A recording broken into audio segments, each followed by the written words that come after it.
മലയാള cinema പ്രേക്ഷകർ ഏറെ പ്രതീക്ഷയോടെ കാത്തിരിക്കുന്ന ചിത്രങ്ങളിലൊന്നായ ഉന്മാദം ജൂലൈ 31-ന് തിയേറ്ററുകളിലെത്തും. കുഞ്ചാക്കോ ബോബനും ലിജോമോൾ ജോസും ആദ്യമായി ഒന്നിക്കുന്ന ചിത്രമാണിത്. റിലീസ് പ്രഖ്യാപനത്തോടനുബന്ധിച്ച് പുറത്തിറക്കിയ പുതിയ പോസ്റ്ററും ഇതിനോടകം ശ്രദ്ധ നേടിയിരിക്കുകയാണ്.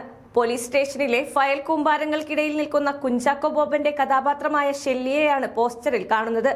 ചിത്രത്തിന്റെ ദുരൂഹ സ്വഭാവവും അന്വേഷണ പശ്ചാത്തലവും സൂചിപ്പിക്കുന്നതാണ് ഈ പോസ്റ്റർ. മലയാള സിനിമയിലെ ശ്രദ്ധേയ എഡിറ്റർമാരിൽ ഒരാളായ കിരൺദാസ് ആദ്യമായി സംവിധാനം ചെയ്യുന്ന ചിത്രമാണിത്.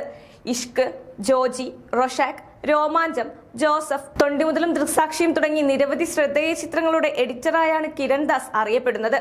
കുടുംബജീവിതത്തിലെ പ്രതിസന്ധികളിലൂടെ കടന്നുപോകുന്ന ഒരു പോലീസ് കോൺസ്റ്റബിളിന്റെ ജീവിതവും വർഷങ്ങളായി ദുരൂഹമായി തുടരുന്ന ഒരു കേസിന്റെ പുനരന്വേഷണവുമാണ് ചിത്രത്തിന്റെ പ്രമേയം. അന്വേഷണം മുന്നോട്ട് പോകുന്നതിനൊപ്പം കൂടുതൽ നിഗൂഢതകൾ പുറത്തുവരുന്നതാണ് ചിത്രത്തിന്റെ പ്രധാന ആകർഷണം. ദേശീയ പുരസ്കാര ജേതാവായ ഷാഹി കബീറാണ് ചിത്രത്തിന്റെ തിരക്കഥ ഒരുക്കിയിരിക്കുന്നത്. ഓഫീസർ ഓൺ ഡ്യൂട്ടിക്ക് ശേഷം ഷാഹി കബീറും കുഞ്ചാക്കോ ബോബനും ഒന്നിക്കുന്ന ചിത്രമെന്ന പ്രത്യേകതയും ഉന്മാദം സ്വന്തമാക്കുന്നു. സിദ്ദിഖ്, സുധീഷ്, വിശാഖ് നായർ, സാബുമോൻ, കോട്ടയം നസീർ, ഗോകുലൻ, ഷാജു ശ്രീധർ, കൃഷ്ണപ്രഭ എന്നിവരടങ്ങുന്ന വലിയ താരനിരയും ചിത്രത്തിലുണ്ട്. ടി സീരീസും പനോമ സ്റ്റുഡിയോസും സംയുക്തമായി അവതരിപ്പിക്കുന്ന ചിത്രം നിർമ്മിക്കുന്നത് കുമാർ മങ്കത് പതക്കും അഭിഷേക് പതക്കും ചേർന്നാണ്.